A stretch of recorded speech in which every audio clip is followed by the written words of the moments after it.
바닷물이 짠 이유는 바닷물 속에 있는 염분 때문인데요. 그 염분의 농도가 평균 3.5%라고 해요. 계속해서 바다에 비가 내리고 강물이 바다로 흘러들어가고 육지로부터 더러운 물들이 계속 바다로 유입되고 있지만 이 3.5%의 염분이, 소금이 바다가 썩지 않도록 정화시키고 바닷속의 생물들이 살아가도록 그렇게 하고 있는 것이죠.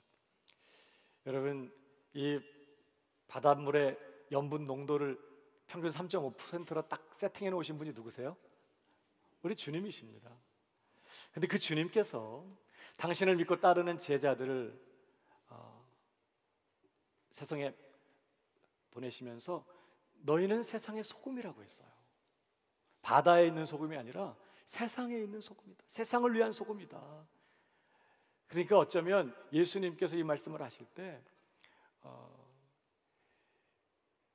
진정한 그리스도인이 3.5%만 있다고 한다면 세상은 그들을 통해서 정화되고 변화될 수 있다고 주님은 그렇게 생각하면서 말씀하신 것 같아요. 3.5%면 1000명 중에 35명이에요. 1000명 중에 35명의 진정한 그리스도인이 그곳에 있다면 세상에 소망이 있다는 거죠. 그러나 어떻게 보면요, 35명도 필요 없어. 우리 몸 안에 있는 혈액의 염분 농도는 0.9%예요. 0.9%의 소금이 우리 혈액의 산성화를 막고 우리 몸의 신진대사를 주도하고 있어요.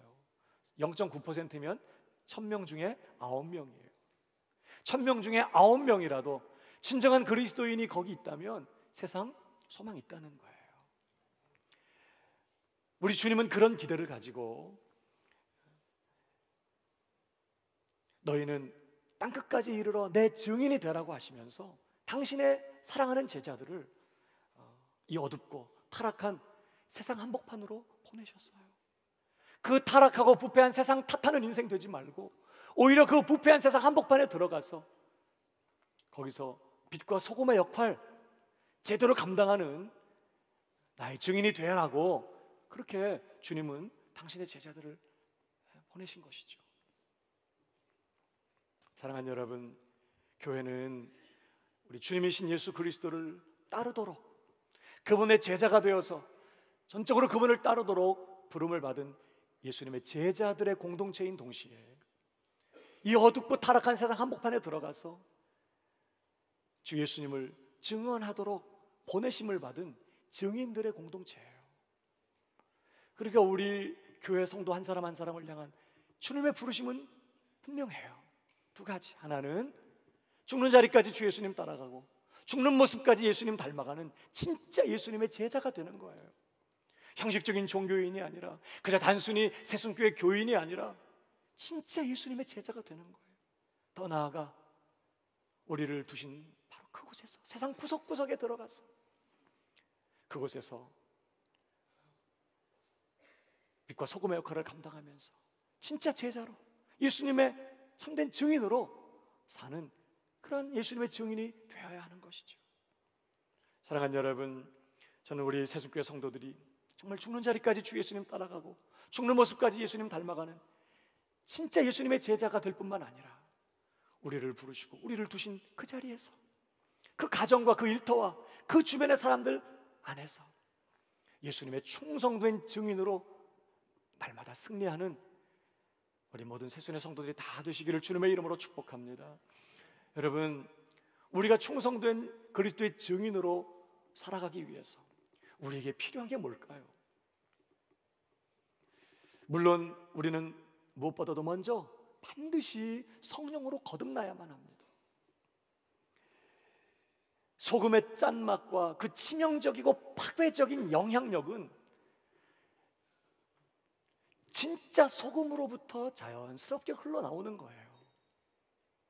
마찬가지로 예수님의 충성된 증인의 삶도 성령으로 거듭난 진짜 그리스도인에게서 자연스럽게 흘러나오는 것입니다. 그러므로 우리가 진정한 그리스도의 증인으로 살기 위해서 말이에요, 뭐 윤리적으로 살고 도덕적으로 살고 착하게 살고 그런 것을 가지고서 될 문제가 아니라는 거예요. 성령으로 거듭나야 하는 것입니다. 성도는 만들어지지 않아요. 물론 훈련을 통해서 완성되어 가지만 성도는 위로부터 태어나는 것입니다.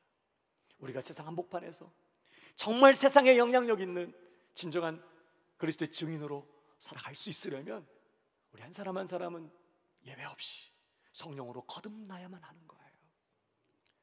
저는 우리 새순교회 성도 한 분 한 분이 이 거듭남의 증거가 분명한 진정한 성도가 되기를 주님의 이름으로 축복합니다. 종교 생활하지 마세요. 그저 새순교회 교인 된 것으로 만족하지 말고 참 신자의 증거가 확실한 그러한 정말 거듭난 증거가 분명한 그러한 참 신자가 되어야 하겠습니다. 더 나아가서 그것이 전부가 아니에요. 우리가 진정한 그리스도의 충성된 증인으로 살기 위해서 우리에게 필요한 몇 가지 신앙적인 태도들이 있어요. 오늘 우리는 그것을 오늘의 본문에서 확인하게 되는데요, 오늘 본문은 사도 요한이 이제 요한복음을 기록해 가면서 앞부분에서 니고데모와 예수님의 대화를 내용을 기록하다가 다시 세례 요한에 대한 기록을 하고 있어요. 세례 요한은 예수 그리스도를 이 세상에 증거하도록 보냄을 받은 하나님의 사람이었습니다. 그리스도 앞에서 세상에 그 그리스도를 드러내고 그 그리스도를 나타내서 자신을 통해서 많은 사람들이 예수를 믿도록 그렇게 예수님을 증거했던 한 사람의 증인으로 살았던 이 세례 요한의 모습을 통해서 우리는 오늘 우리가 세상에서 정말 충성된 그리스도의 증인으로 살기 위하여 필요한 신앙적인 태도가 무엇인지를 배우게 되는 거예요. 저는 오늘 본문 속에서 한 두 가지 정도로 이 말씀을 정리해 보려고 하는데요, 첫 번째, 우리가 그리스도의 충성된 증인으로 살기 위해서는요, 하나님의 주권에 대한 전적인 신뢰와 항복이 있어야 된다는 것입니다. 22절을 한번 보실까요? 그 후에 예수께서 제자들과 유대 땅으로 가서 거기 함께 유하시며 세례를 베푸시더라. 여기 예수님께서 세례를 베푸셨다고 했는데 엄밀하게 말하면 예수님의 지시를 따라서 예수님의 제자들이 사람들에게 세례를 베푼 것이었습니다. 어떤 세례였죠? 요한의 세례와 똑같이 회개하는 자들에게 그들을 정결케 하기 위하여 베푸는 회개의 세례였습니다. 아마 제자들도 회개하라고 선포했고 하나님의 나라가 가까웠으니 회개하라고 선포했고 회개하는 자들에게 세례를 베풀었던 것으로 보여요. 그런데요, 23절입니다. 요한도 살렘 가까운 에논에서 세례를 베푸니 거기 물이 많음이라. 그러므로 사람들이 와서 세례를 받더라. 요한이 아직 옥에 갇히지 아니하였더라. 그때는 아직 세례 요한이 순교하기 전이었기 때문에 세례 요한도 아직 왕성하게 그의 사역을 감당하고 있던 그런 때였습니다. 그의 사명은 빛으로 세상에 오신 예수 그리스도를 증언하는 것이었어요. 그래서 사람들이 그 빛 대신 예수 그리스도를 믿고 그를 따라가도록 하는 것이 이 세례 요한의 사명이었던 것이죠. 그의 사역은 성공적이었어요. 그의 증언을 통해서 많은 사람들이 예수님을 바라보게 됐고 예수님께 주목하게 됐고 예수님을 하나님의 아들 그리스도로 믿게 되었고 예수님께로 몰려가게 되었습니다. 그런데 어떤 일이 일어났죠? 25절입니다. 이에 요한의 제자 중에서 한 유대인과 더불어 정결 예식에 대하여 변론이 되었더니, 여기 정결 예식은요 세례를 말합니다. 이 세례 문제를 놓고 요한의 제자들과 어떤 유대인이 논쟁을 벌이게 됐다는 거예요. 무슨 논쟁이었을까? 세례 문제를 놓고, 야 너희 선생님인 요한이 베푸는 그 세례하고 너희 선생님이 증거하던 그 예수라는 분이 베푸는 세례하고 그 둘 중에 어떤 세례가 더 능력 있는 세례냐? 요한의 세례와 예수님의 세례 중에 어떤 세례가 더 나은 세례냐? 어떤 세례가 더 정통성이 있는 세례냐? 아마 그런 논쟁이었을 것으로 추정됩니다. 여러분, 세례 베푸는 일에, 이 당시에 상황에서 세례 베푸는 일의 원조는 누구예요? 세례 요한이에요. 세례 요한이 먼저 세례를 베풀었어요. 그러다가 예수님이 등장했습니다. 예수님이 세례를 베푸시자 많은 사람들이 예수님께로 몰려가요. 예수님의 말씀은 세례 요한의 말씀보다 훨씬 권세가 있었어요. 예수님의 사역에는 세례 요한이 꿈도 꾸지 못했던 엄청난 기적과 능력이 나타났어요. 많은 사람들이 열광하면서 예수님께로 몰려가요. 세례 요한의 사역은 날이 갈수록 사람이 줄어들고 있어요. 사역이 축소되고 있어요. 그의 인기가 추락하고 있어요. 예수님의 사역은 계속해서 부흥하는 거예요. 많은 사람들이 몰려가, 인기가 상승하고. 여러분 같으면 어떻겠어요? 좋아요, 속상해요? 내가 세례 요한이고 세례 요한의 제자라면. 근데 사람들이 와가지고 따지는 거예요. 예수님 봐라, 사람들이 저렇게 많이 몰려가는데, 야, 너희 선생님이 베푸는 세례하고 예수가 베푸는 세례하고 그게 어떤 것이 더 정통성 있는 세례냐, 어떤 게 더 능력 있는 세례냐, 막 이렇게 또 논쟁하게 되고. 세례 요한의 제자들이 세례 요한에게 달려왔습니다. 그리고 하는 말이 그 다음 절 26절이에요. 같이 읽어볼까요? 시작. 이르되 랍비여, 선생님과 함께 요단강 저편에 있던 이곳 선생님이 증언하시던 이가 세례를 베풀매 사람이 다 그에게로 가더이다. 선생님, 사람들이 다 그분에게 갑니다. 이제 우리 사역 문 닫아야 되는 거 아니에요? 이제 사람들이 더 이상 많이 안 와요. 다 그분에게로 가고 있어요. 제자들의 이런 말 안에는요, 불편한 마음, 불안한 마음, 또 정말 섭섭한 마음, 이런 마음들이 그대로 담겨져 있어요. 그때 세례 요한이 뭐라고 대답했죠? 그 다음 절입니다. 한 번 더 읽어보십시다. 같이 시작. 요한이 대답하여 이르되 만일 하늘에서 주신 바 아니면 사람이 아무것도 받을 수 없느니라. 사람들이 다 그분에게로 몰려가고 있다면 이거 누가 하시는 일이라는 거예요?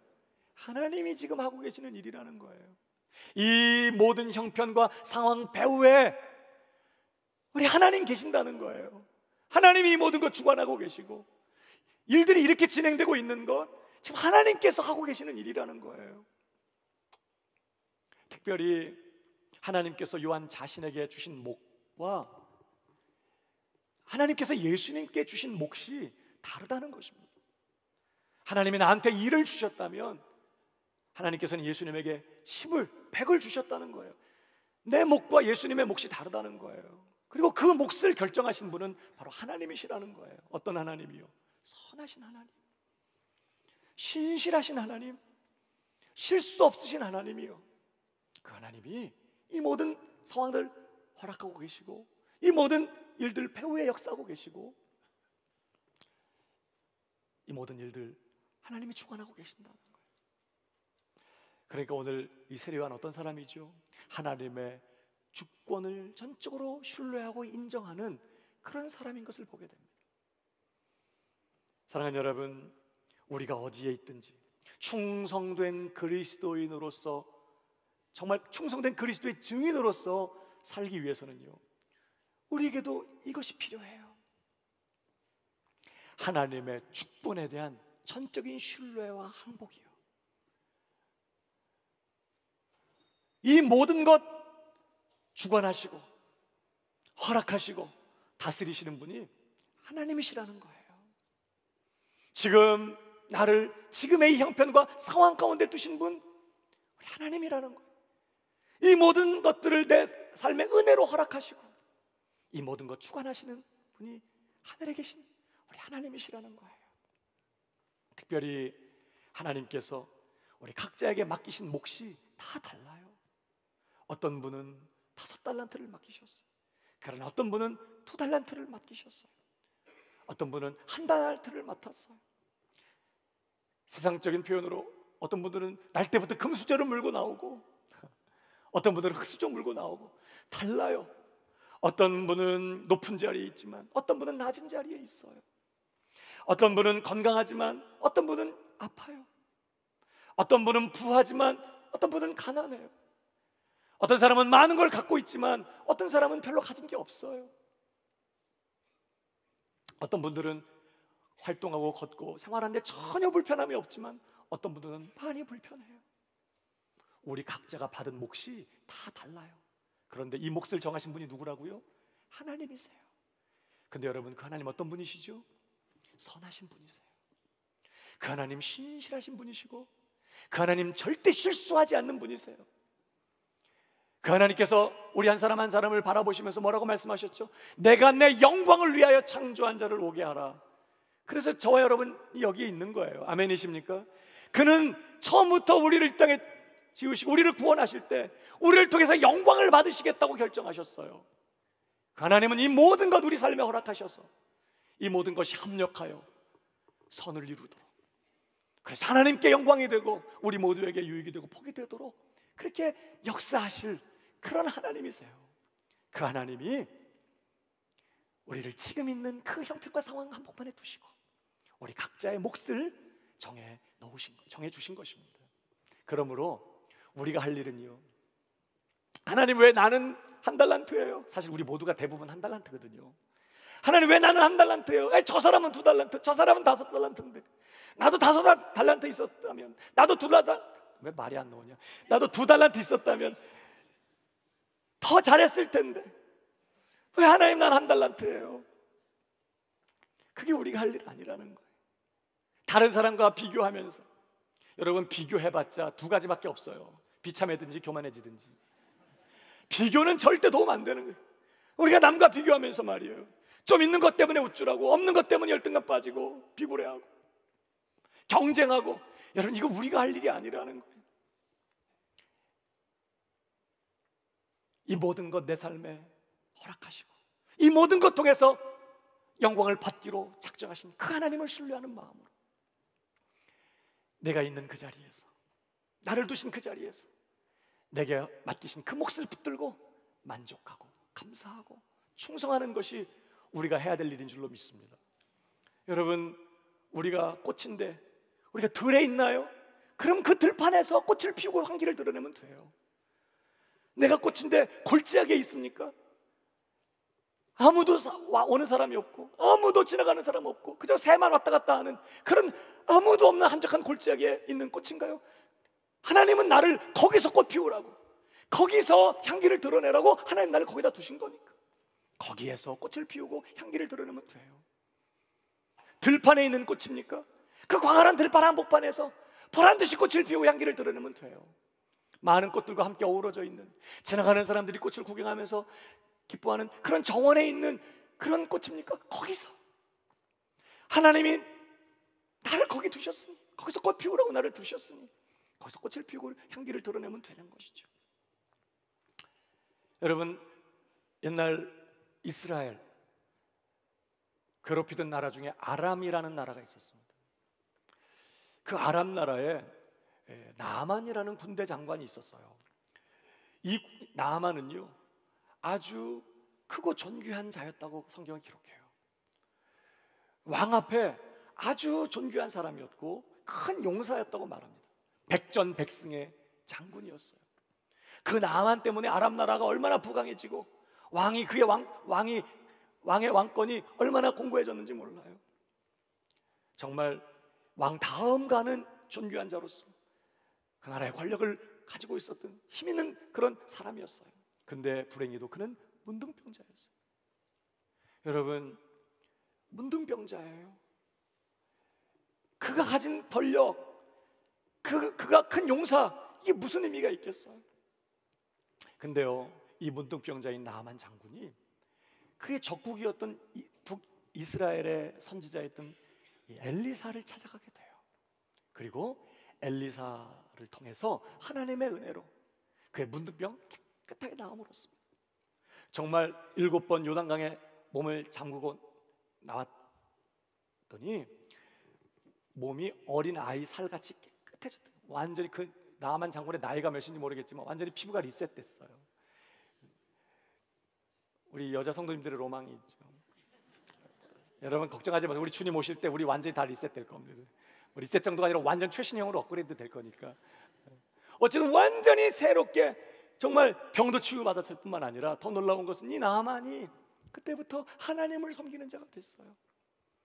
하나님을 예배하면서 하나님을 섬기는 그런 사람이 돼요. 여러분, 불행하고 비참하고 불우했던 세상 모든 걸 다 갖고 있었지만 문둥병을 가지고 있으면서 절망 가운데 살아야만 했던 이 나아만에게 어떻게 이런 놀라운 역사가 일어났죠? 이런 변화가 일어났어요. 열왕기하 5장에 보면요, 나아만의 집에 한 여종이 있었어요. 이 여종은 북이스라엘에서 포로로 사로잡혀와서 종살이하고 있는 그런 어린 소녀였어요. 아마 나아만이 북이스라엘을 침략했을 때, 전쟁에서 승리하고 많은 포로를 끌어올 때 아마 그때 같이 왔던 그런 포로였던 것 같아요. 그런 어린 소녀가 아람 나라에 끌려와서 이제 나만 집 안에서 여주인을 수종들면서 종살이를 하고 있었어요. 그러던 어느 날 여주인을 수종들다가 자기 집 주인 나만이 문둥병자라는 사실을 알게 됐어요. 그러자 이 여종이 그 여주인에게 그렇게 얘기해요. 우리 주인이 사마리아에 계신 선지자 앞에 계셨더라면, 우리 엘리사 선지자 앞에 계셨더라면 우리 주인의 병이 나음을 얻었을 것입니다.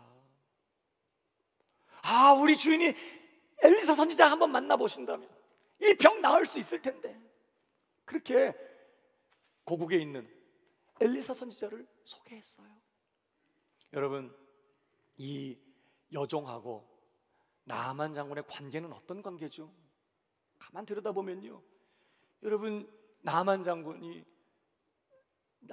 이 여종에게 어떤 사람이에요? 자기 고국 땅에 쳐들어와가지고 자기 동포를 다 유린하고 어쩌면 부모 다 학살하고 자기를 이 적국으로 포로로 끌어온 그런 원수예요. 그것도 모자라서 자기를 자기 집에 종으로 삼아서 종으로 부려먹고 있어요. 어쩌면 속으로 아이고 잘됐네, 나만 문둥병 들렸다는 얘기 듣고 아이고 잘됐네, 하나님 살아계시네, 이스라엘 그렇게 괴롭히더니 천벌 받은 거 맞지, 하나님께서 치신 거 맞지, 빨리 죽어라, 그래서 아람 나라 빨리 망해라, 그렇게 생각할 수도 있었어요. 하나님, 나만 문둥병으로 빨리 죽게 했어요. 그래서 이 아람 나라가 빨리 망하게 해주세요. 그래서 나 빨리 고국으로 돌아가게 해주세요. 그렇게 할 수도 있었어요. 그런데 성경을 보면 전혀 이 여종은 그렇게 하지 않아요. 오히려 여종은요, 자기를 지금 그 상황과 그 형편 가운데 두신 분이 누구신지를 기억하고 있어요. 비록 적국의 포로로 사로잡혀왔고 이곳에서 짐승처럼 노예 생활하고 종살이를 하고 있지만 나를 여기까지 인도하시고 나를 이 상황과 형편 가운데 두신 분은 내가 사랑하고 내가 섬기는 나의 하나님, 그 선하신 그 하나님이시라는 거예요. 하나님이 나를 여기에 두셨다면 그 하나님이 나를 이 상황 통해서, 이 형편 통해서, 나를 통해서 이루실 복되신 뜻이 있다고 믿는 것이죠. 내 하나님이, 오늘도 변함없이 나와 함께 하시는 내 하나님이 내 주인 나아만의 그 불가능한 문둥병을 통해서 행하실 놀라운 역사들을 기대하면서 이 여종은요, 그 여주인에게 이스라엘의 그 선지자를 소개했어요. 여러분, 만약에 안 나오면 어떻게 돼요? 그래서 나아만이 그 얘기 듣고 정말 해볼 거 다 해봤는데 이 병 고치지도 못해. 근데 복음을 들은 거예요. 사마리아 하나님의 선지자가 있다는 거예요. 그 만나면 나음을 얻을 수 있다는 거예요. 그래서 사주심 다 내려놓고 이스라엘 사마리아로 달려갔는데 만약에 안 났으면요, 어떻게 되는 거죠? 씩씩거리면서 나아만 돌아와서 당장에 이 여종의 목을 쳤을 것입니다. 그러니까 지금 목숨이 위태로운 상황이에요. 차라리 그냥 입 다물고 있으면 아무 일 없지만 괜히 입 할 거 했다가 죽을 수도 있는 상황이라고요. 그렇지만 이 여종은요, 확신 가지고 그 선지자를 소개했어요. 우리 주인이 우리가 사마리아에 있는 그 하나님의 사람, 그 하나님의 선지자 만나야 된다는 거예요. 그 선지자 만나면 우리 주인 살 수 있다는 거예요. 병고침 받을 수 있다, 변화될 수 있다는 거예요. 우리식으로 표현하면요, 여러분, 이 구약시대 이 선지자들이 다 누굽니까? 기름 부음 받은 자들이에요. 왕, 제사장, 선지자들이 다 메시아였어요. 기름 부음을 받은 자. 이 구약의 메시아들이 다 신약에 오실 그 메시아를 예표하는 그런 인물들이었거든요. 그러니까 사마리아에 있는 그 선지자, 우리 주인이 만나야 됩니다. 오늘 우리식으로 표현하면요, 당신도 예수님 만나야 됩니다. 당신도 예수님 만나면 살 수 있어요.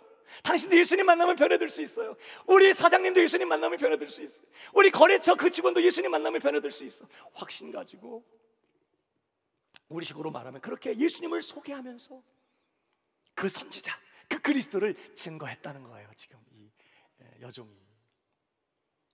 여러분, 이 여종은요, 자신이 왜 적국의 포로가 되어야만 하는지, 왜 내가 이런 비참한 삶을 살아가야 하냐고, 나 빨리 고국으로 돌아가게 해달라고 그렇게 하나님 앞에 때를 쓰면서 환경과 상황을 탓하며 원망하거나 불평하지 않았다는 거예요. 다른 사람의 고통을 방관하면서 그저 시간을 허비하지 않았다는 거예요. 내 삶에 이 모든 것 허락하신 그 하나님, 내 삶에 이 모든 것 허락하신 그 하나님을 바라보고 그 하나님을 신뢰하면서 지금도 여전히 함께 하시는 그 신실하신 하나님이 내가 맞닥뜨리고 있는 이 어려운 상황, 특별히 내 주인의 이 불가능한 문득병을 통해서 그 하나님이 행하실 놀라운 역사들을 기대하면서 그 선지자를, 그 그리스도를 충성되게 증언했다고 하는 것입니다.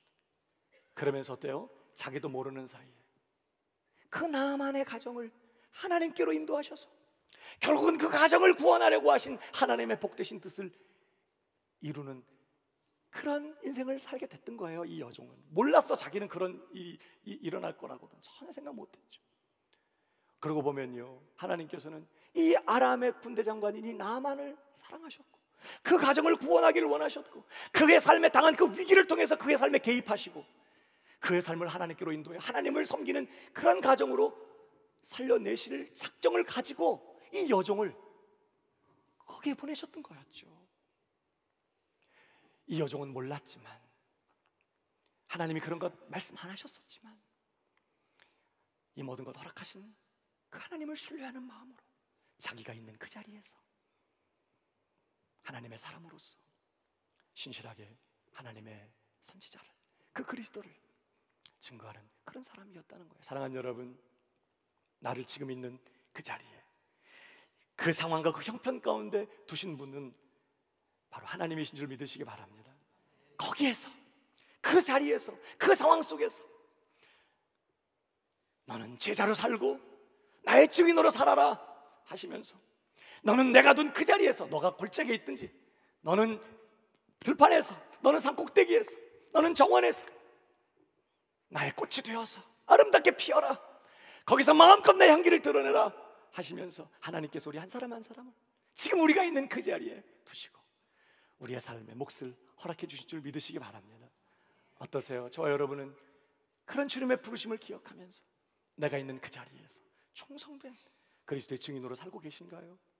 나는 내가 있는 그 자리에서 내게 주신 허락하신 그 몫을 붙들고 내 주변의 사람들에게 그 선지자요, 사마리아에 있던 엘리사 선지자보다 100배, 1000배 능력만큼 위대하신 바로 그 그리스도, 선지자 중에 대선지자이신 바로 그 예수님을 주변의 사람들에게 자신 있게, 확신 있게, 부끄러워하지 않고 증언하는 그리스도의 충성된 증인이 되고 있나요? 하나님께서 나를 두신 그곳에서 나는 내 속에서 역사하시는 성령님의 역사를 따라가면서 성령의 열매를 맺으며 내 속에서 역사하시는 예수 그리스도를 세상에 드러내고 주변의 사람들에게 나타내면서 충성된 그리스도의 증인으로 그렇게 살아가고 있습니까? 그런 은혜가 저와 여러분 모두에게 있기를 주님의 이름으로 축복합니다. 그러기 위해서 우리에게 필요한 게 뭐라고요? 하나님의 그 축복에 대한 전적인 신뢰와 항복이에요. 더 나아가서 우리가 충성된 그리스도의 증인으로 살기 위해서 또 한 가지가 필요해요. 자신의 정체성에 대한 분명한 확신입니다. 내가 누구냐? 내가 뭘 위해 여기에 있는 거냐? 자신의 정체성에 대한 분명한 확신이요. 여러분 오늘 28절을 보십시오. 계속 이런 말씀을 이어가요. 요한이 내가 말한 바 나는 그리스도가 아니요 그의 앞에 보내심을 받은 자라고 한 것을 증언할 자는 너희니라. 그러니까 이게 무슨 말이에요? 야, 내가 수도 없이 너희들한테 얘기했잖냐. 나는 그리스도가 아니라고. 영광 받고 사람들에게 나타나고 높임을 받고 존귀와 영광을 받아야 될 그리스도는 나 그 그리스도가 아니라고. 그분이 그리스도시라고. 나는 그리스도가 아니고 오히려 그를 사람들 앞에 드러내고 그를 사람들 앞에 나타내고 사람들이 그분을 주목하게 하고 사람들을 그분에게로 가게 만들기 위해서 그의 앞에 보내심을 받은 사람이다. 이런 얘기를 내가 수도 없이 해왔잖냐. 지금 요한이 그렇게 얘기하고 있는 거죠. 나는 그리스도가 아니요 그를 드러내기 위하여 그 앞에 보내심을 받은 자라. 이 말을 통해서 다시 한번 그 사실을 고백하고 있는 것이죠. 특별히 그 다음 절 보시면요, 29절에 신부를 취하는 자는 신랑이나 서서 신랑의 음성을 듣는 친구가 크게 기뻐하나니 나는 이러한 기쁨으로 충만하였노라. 여기 신랑은 예수님을 의미하고 여기 신부는 예수님을 믿는 신자들을 의미하고 여기 신랑의 친구는 요한 자신을 의미하는 거예요. 근데요, 그 당시 결혼 풍습을 보면 신랑의 친구의 역할이 많이 있었다고 해요. 결혼식 할 때 그 역할 중에 하나가 뭐냐면 신랑의 신부를 신랑에게 데리고 오는 것입니다. 요즘은 결혼식장에 신부의 아버지가 신랑에게 이렇게 신부를 데려오잖아요. 아마 이때는 신랑의 친구가 신부를 신랑에게 데려온 것 같아요. 신부를 신랑에게 데려왔을 때 그 신부를 보면서 기뻐하는 그 신랑의 모습을 보면서 신랑 친구의 역할은 끝나요. 거기서 끝. 막 신부를 맞아서 기뻐하는 신랑 옆에 서서 또 같이 신랑 신부 또 옆에 친구 막 사진 찍고 막 이런 거 아니었다는 거예요. 신부를 신랑에게 데리고 왔을 때 그 신랑이 그 신부를 보면서 말할 수 없이 기뻐하는 모습을 보면서 그 역할은 거기서 끝나는 것입니다. 지금 자신의 역할이 그거라는 거예요. 사람들을 예수님께로 이끌어서 자신을 인해서 사람들이 예수님을 주목하게 되고 그 예수님을 자신의 신랑으로 맞아들이고 그 신부를 보면서 말할 수 없이 기뻐하는 신랑을 보는 것이 자신의 기쁨이고 그것이 자신이 맡은 역할의 전부라는 거예요. 그는 자신이 누구인지 무엇 때문에 지금 여기에 존재하고 있는지 자신의 정체성을 분명히 알고 있는 그러한 사람이었다는 것입니다. 우리도 마찬가지라는 거예요. 우리가 그리스도에 충성된 증인이 되기 원한다면 우리도 우리 자신의 정체성을 분명히 해야 돼요. 나는 그리스도가 아니요 영광을 받고 높임을 받고 존귀하게 되어야 될 분은 예수님 그분이지 내가 그리스도가 아니라는 거예요. 나는 그를 오히려 세상에 드러내고 사람들 앞에 그를 나타내기 위하여 보내심을 받은 자다 하는 사실을 우리도 분명히 기억해야 된다는 거예요. 왜요? 우리도 보냄을 받았거든요. 우리 보십시오. 요한복음 20장 21절에 예수님께서 그의 제자들에게 뭐라고 말씀하십니까? 한번 읽어보겠습니다. 시작.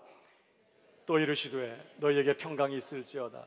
아버지께서 나를 보내신 것 같이 나도 너희를 보내노라. 아버지께서 나를 보내신 것 같이, 그래서 내가 아버지를 나타내고 드러냈던 것처럼 나를 본 자는 아버지를 보았거늘 어찌하나 나를 아버지를 보이라 하느냐, 그런 것처럼 말이에요. 나를 보내신 아버지를 세상에 나타내고 드러냈던 것처럼 나도 이제 너희를 세상에 보내노라. 그러니까 그의 제자된 저와 여러분 어떤 사람이라고요? 예수님께로부터 이제 보내심을 받은 사람이에요. 어디로? 지금 있는 가정으로, 지금 있는 그 공동체로, 그 일터로, 그 순으로, 그 사람들 속으로 보내심을 받은 사람. 뭐 하라고 보내셨어요? 그곳에 들어가서 주님의 말씀을 이루어드리고 그곳에서 주님을 드러내고 주님을 증거하고 주님을 나타내라고 보내심을 받은 사람, 그게 저와 여러분인 줄 믿으시기 바랍니다. 여러분, 내가 주님께로부터 보내심을 받은 사람이라면 누가 내 삶을 책임지실까요? 나를 보내신 그분이 책임지는 거예요. 아멘이십니까? 대통령이 대사를 다른 나라에 보내면서 가서 아르바이트해서 먹고 사세요, 그래요? 대사일 하면서 자기가 또 아르바이트 해가지고 그래서 대사일 하죠? 그런 대사가 어디 있습니까? 대사로 파송하면 그 대사의 일을 감당하게 하도록 모든 지원은 다 대통령이 하는 거예요. 나라에서 하는 거예요. 내가 보내심을 받은 사람이라면 내 삶은 누가 책임져요? 보내시는 그분이 책임지는 것입니다. 그래서 예수님께서 너희는 가서 모든 족속으로 제자를 삼으라, 이 말씀하기 전에 그 앞에 뭐라고 돼 있죠? 하늘과 땅의 모든 권세를 내게 주셨으니에요. 그러면서 하신 말씀이 너희는 가라는 거예요. 나는 모든 족속에게로 가서 그들을 제자 삼아 아버지와 아들과 성령의 이름으로 세례를 주고 내가 너에게 분부한 모든 것을 가르쳐 지키게 하라. 그럴 것도 뭐라고 도장 찍으시죠? 볼지어다 내가 세상 끝날까지 너희와 항상 함께 있으리라. 누가 함께 계신다고요? 하늘과 땅의 모든 권세를 가진 그분이요, 모든 나라의 흥망성쇠를 주관하고 계시고 별 하나하나의 이름을 정해주신 그분, 이 사람들의 생사 화복을 주관하고 계시는, 하늘과 땅의 모든 권세를 그 손에 가지고 계신 바로 그 주님이 저와 여러분과 세상 끝날까지 항상 함께 계시겠대. 함께 계시면서 뭐 하겠다고요? 책임지시겠다는 거예요. 손에 단검 하나 없지만 이 가운데 양들을 보낸 것 같은 심정이지만 걱정하지 말라는 거예요. 아무것도 두려워하지 말라는 거예요. 아무것도 염려하지 말라는 거예요. 누가 하늘과 땅의 권세를 가지신 그분을 가로막을 수 있겠어요? 누가 그분을 꺾을 수 있겠어요? 내가 세상 끝날까지 너희와 항상 함께 있을 것이다. 그러므로 사랑하는 여러분, 보내심을 받은 사람들 아무것도 걱정할 거 없어요. 아멘이십니까? 아무것도 염려할 거 없어요. 바울도 뭐라고 말합니까? 아무것도 염려하지 말고요. 문제가 없다는 거 아닙니다. 문제 있어요. 그러나 아무것도 염려하지 말고 모든 일에 기도와 간구로 너희 구할 것 감사함으로. 왜 감사함으로 해? 가장 좋은 것으로 바꿔야 말 거니까. 이 기도 제목이 하나님의 놀라운 능력과 기적을 체험하는 기회가 될 거니까. 하나님 구하는 자에게 가장 좋은 것으로 응답하시는 분이니까. 아무것도 염려하지 말고 모든 일에 기도와 간구로 너희 구할 것 감사함으로 하나님께 아뢰라. 사랑하는 여러분, 하늘과 땅의 모든 권세를 가지신 그 주님이 우리를 보내셨어요. 그 가정에, 그 공동체 안에, 그 사람들 속에 그 주님이 저와 여러분의 삶을 책임지실 줄 믿으시기 바랍니다. 여러분, 저와 여러분이 보내심을 받은 사람이라면, 그러면 우리는 누구한테 충성하면 되는 거죠? 바로 나를 보내신 그분에게만 충성하면 돼요. 사람들이 이렇게 말하고 저렇게 말하고 이런 얘기 저런 얘기 듣지만 내가 집중할 분은 그분이에요. 너 가서 이거 해라. 네, 그것에 몰두하고 나를 보내신 그분에게 충성하면 되는 거예요. 그래서 요한계시록에도 뭐라고 말합니까? 죽도록 충성하라. 주님 다시 오셨을 때 우리를 세상에 파송하신 그 주님이 마지막 날 우리를 심판하실 때 우리를 심판하시는 기준도 이 충성이에요. 너 충성했냐? 잘하였도다 착하고 충성된 종아. 야이 이런 악하고 게으른 종아. 기준은 충성했냐 하는 것입니다. 그러니까 우리는 주님께만 충성하면 되는 거예요. 아멘이십니까? 근데 여러분, 충성이 뭐예요? 뭐가 충성이죠? 여러분, 충성의 한자를 한번 보시면 충성충의 정성성자거든요. 근데 이 한자를 가만 뜯어보면 충성충자가 어떻게 돼 있어요? 가운데 쭉 밑에 마음 심자가 있어요. 뜻을 풀어보면 어떻게 될까요? 마음 중심으로부터 이렇게 될 거예요. 정성성자는요, 말씀 언 옆에 이룰 성자가 있어요. 말씀을 이룬다. 이게 충성이에요. 마음 중심으로부터 그냥 억지로 그냥 겉모습으로가 아니라 정말 마음 중심으로부터 말씀을 이루어드리는 것, 이게 충성이라는 거예요. 여러분, 우리의 부르심이 무엇입니까? 우리가 무엇을 위해 부름받고 있죠? 그저 세상에서 세상적으로 성공하고 출세하고 더 많은 돈을 벌고 더 많은 사역을 이루고 더 큰 교회를 하고, 여러분, 그게 우리의 목적입니까?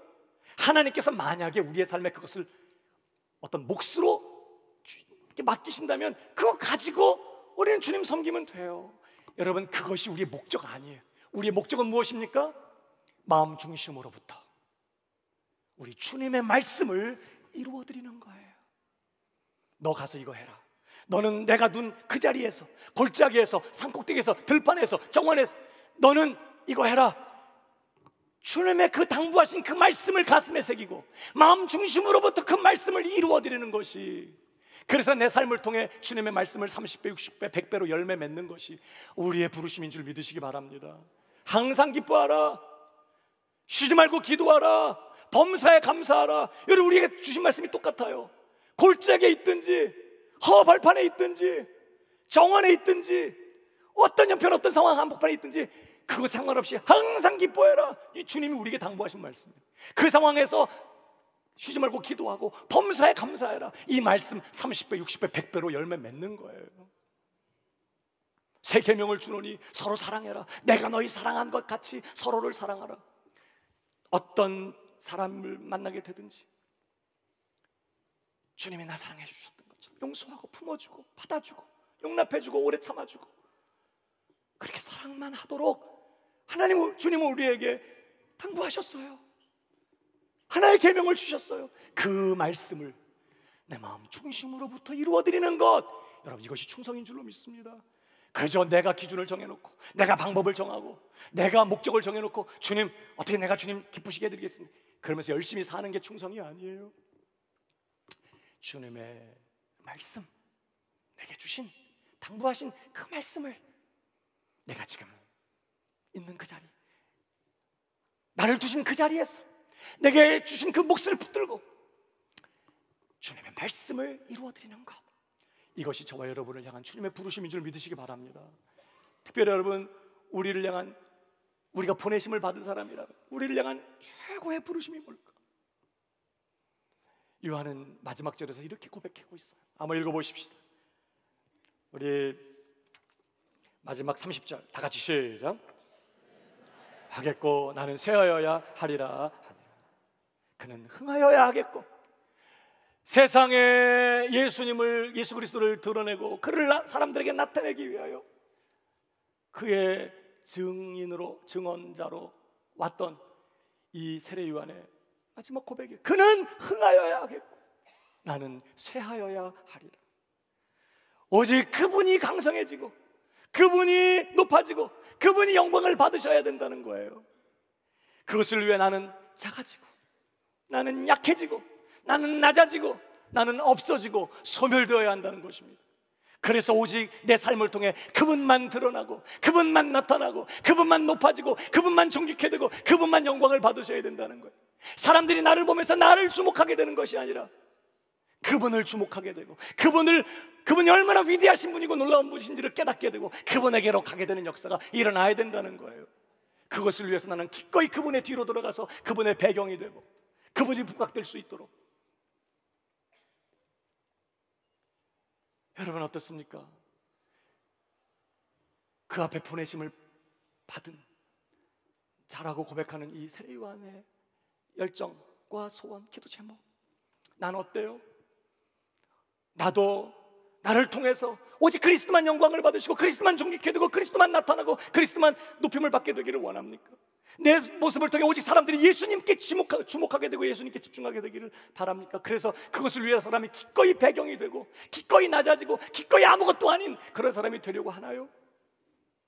오히려 반대로 예수님을 통해서 예수님 믿고 예수님 섬기고 예수님 따라가는 것을 통해서 내가 높아지고 내가 드러나고 내가 유명해지고 내가 강해지고 내가 커지고 내가 부흥하고 내 목회가 성공하고, 혹시 그것이 우리의 삶의 모습이 되고 있지는 않습니까? 만약에 그렇다면 오늘 돌이켜야 되는 거예요.